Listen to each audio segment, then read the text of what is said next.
Hello, fellow peasants. Tonight I'll be reviewing Friday the 13th, Part 8, Jason Takes Manhattan.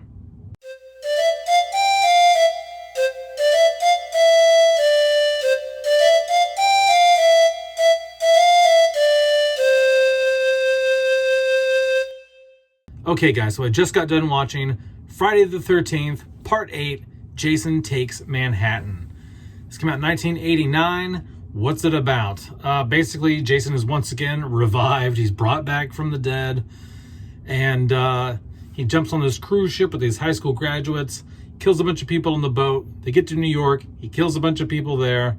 2/3 of the way through the film, most of the film does not take place in New York at all. It should be called Jason Takes a Boat to Manhattan. And you're kind of following the story of this biology teacher and his niece for a decent portion of the film. So what do I like, what do I not like about Friday the 13th, Part 8, Jason Takes Manhattan? What I like is the cinematography in the New York scenes.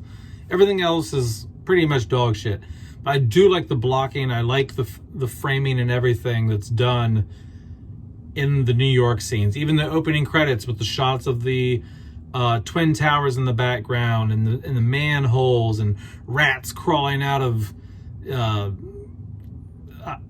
drums of like acid or toxic waste or whatever. Just nasty, gritty, dark 80s New York City atmosphere. And I like that. And even at the end of the film, all the shots in New York are great, whether it's on a rooftop or they're down in Times Square. Like the shot in Times Square, like the scene in Times Square is really nice. It looks really nice. It's funny. Jason takes his mask off to the guys that are trying to rob him. They're like, "Oh, that's good, dude. It's okay. It's all good." So I like how the New York scenes look. So the cinematography in terms of what's shot in New York is a positive here. Some of the kills are a positive. Him taking the hot stone in the sauna and like shoving it down into that guy. That was funny. I like that one. I like the kill of the boxer guy up on the rooftop. And I mean, I swear to God, like this scene lasts forever. Like he's punching Jason like for like almost 2 minutes. And then finally, Jason like grabs him by the collar and then wham! And like takes his freaking head off. It rolls down this building, or rolls down this rooftop, and like lands in this dumpster, and the dumpster lid closes.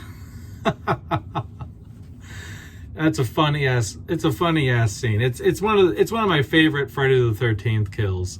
My favorite Friday kill though is in Part 2. Like dude in the wheelchair who gets the freaking machete to the face and then rolls down the stairs. Like, come on.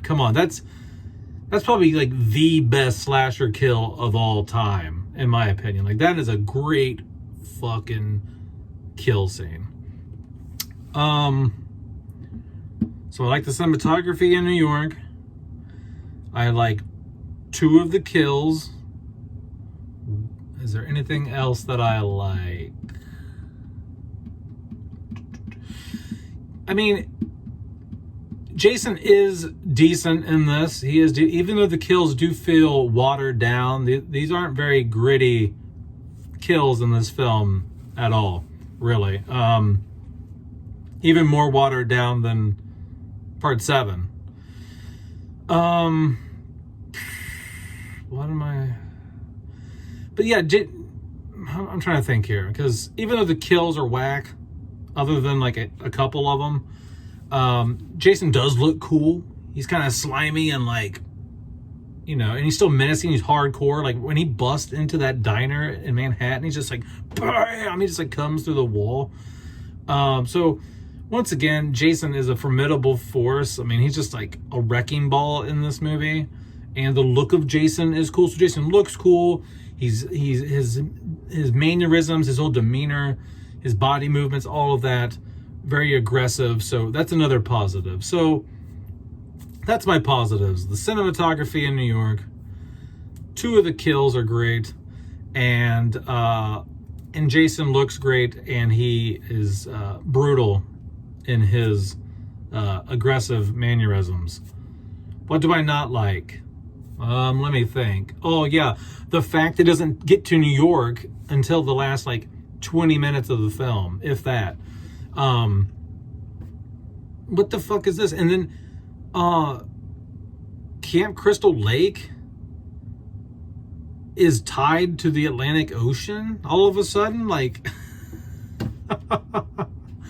what? I mean, it's such slasher logic. Like, oh, yeah, let's just say the lake is connected to the Atlantic Ocean so they can travel there. And then, who cares about the biology teacher and his niece? This whole backstory with them, and she could never learn to swim, and he was like, he pushed her in the lake, and she's got like PTSD from him pushing her in the lake. She's like, I couldn't swim. Jason was down there and the whole time, and you threw me in there, and then I could just go on and on about the shit I don't like in this movie. Young Jason, what's up with at the end, young Jason is okay looking. He looks similar to like Jason in the first Friday the 13th, right? But there's like one instance where she has a vision of young Jason, and all of a sudden, like, young Jason looks Asian. Like, I don't know what's up with that. Just the continuity, and it's just a piss poor movie. I'm just going to end on this. None of these movies are Oscar worthy. None of these movies aim for the stars. Okay, like, these are cheap slasher flicks. Okay, that came out because they wanted to basically capitalize on the success of the Halloween franchise. You know what I mean? They're like, oh, let's do something similar. You know what I mean? I mean, for fuck's sake. I mean, the first Friday the 13th even does the breathing and the POV and all that, just like Halloween. So these films are not fantastic pieces of art to begin with. They're great. They're fun. They're fun. The Friday the 13th movies are fun. They're stupid, dumb fun. But goddamn, Jason Takes Manhattan, just, like, it's bad. It's bad. Will I say it's the worst in the franchise? No. Sadly, it gets worse. This is not a movie. This is not a Friday that I like. If I want to watch Friday the 13th, I'm not usually popping this in. I did this to finish off a franchise review series that I started last year. Okay, I don't just pop in Jason Takes Manhattan for the heck of it. Now, if you guys do, that's cool. You guys want to watch this by itself because you like it, you have a good time with it, by all means, have at it. Enjoy it. There's pieces of shit that I enjoy that you guys would be like, I would never watch that movie again. And I guarantee I watch a lot of movies probably that you guys would never want to watch again. Okay, so but if I want to watch Friday the 13th, I watch part 1, I watch part 2, I watch part 4, I watch part 6. Those are the ones that I like the most. Part 3's okay. It's okay. They're just in that fucking barn forever. But part 3 is very critical because that's when Jason gets his mask. It's the first time we see Jason with the hockey mask is in part 3. So part 3, even though it is a mediocre film, it's iconic because Jason gets his mask. But that's it, guys. That's it. It's just a very disappointing sequel. I think it could have been better. They could have done more. They could have shot in they didn't need to shoot more in New York, but they could have shot the whole thing in a city. They could have done what Scream 6 did, where you get your establishing shots, you get a handful of shots to say, okay, yep, we're in New York. But then go to a cheaper city that has, that's cheaper to film in. They could have made the whole film set in New York without having to go over budget, okay?